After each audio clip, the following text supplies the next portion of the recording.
Il y a 66 millions d'années, une météorite de 10 km de diamètre percutait la Terre, provoquant une extinction en masse de nombreux groupes, dont celui des dinosaures.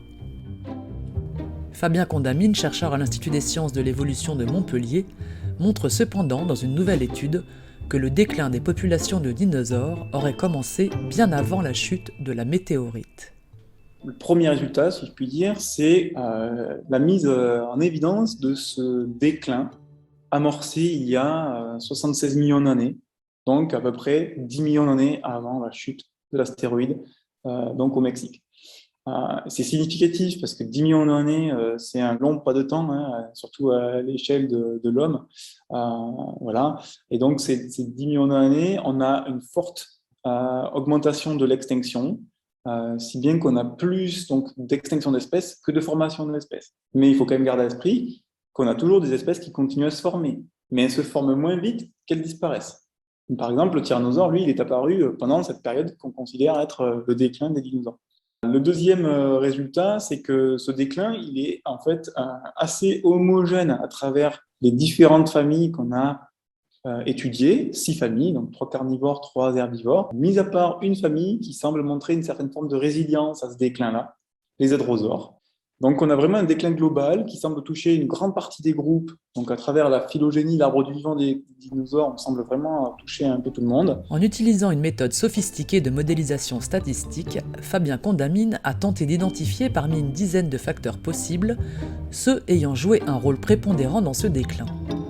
Était-ce la fluctuation des températures, l'évolution du niveau des océans, la fragmentation des continents ou encore la transformation de la flore? Voici ses réponses. On a pointé du doigt 2 variables majeures, à savoir le refroidissement global du Crétacé, qui s'est initié dans le Campanien, donc autour de 80 millions d'années, et qui s'accentue fortement autour de 75-72 millions d'années, et puis qui continue vers la fin du Crétacé, donc jusqu'à 66 millions d'années. Ce refroidissement global de l'ordre de 7 degrés Celsius à l'échelle globale de la Terre a engendré une augmentation de l'extinction des dinosaures. Ça a beaucoup résonné en nous, biologistes, puisque les dinosaures étant des animaux considérés comme mésothermes, donc à mi-chemin entre les ectothermes, que sont les lézards, les crocodiles et les tortues, et puis les endothermes, que sont nous-mêmes, les mammifères et les oiseaux, les dinosaures se situent à mi-chemin et donc ils dépendent en partie de la température de leur environnement pour réaliser des fonctions de base biologiques comme l'activité du métabolisme ou même leur propre reproduction. Ces chutes de température ont probablement nui à leur activité quotidienne. La deuxième cause qu'on a trouvée, c'est que l'extinction a aussi augmenté avec le déclin des dinosaures herbivores. Donc ça, c'était un résultat assez inattendu, mais d'un point de vue écologique, a aussi beaucoup de sens. Les espèces herbivores sont des espèces structurantes des écosystèmes. Pour faire une analogie avec les écosystèmes modernes, si je prends une savane africaine, on a les grands herbivores comme tout simplement les éléphants, les girafes. Toutes ces espèces-là sont une communauté hyper structurante pour tout l'écosystème dont dépendent toute une sorte de carnivores ou d'autres animaux, des parasites ou peu importe. Hein.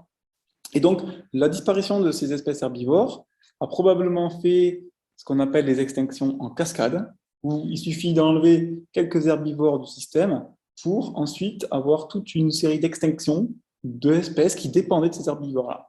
Et donc, probablement, ici, dans le cas des dinosaures herbivores, clairement, les dinosaures carnivores ont probablement été impactés par la disparition de leur proie, puisque voilà, il y avait un vrai système d'interaction entre carnivores et herbivores, notamment pour ces espèces de dinosaures comme les tyrannosaures et puis d'autres types comme les vélociraptors.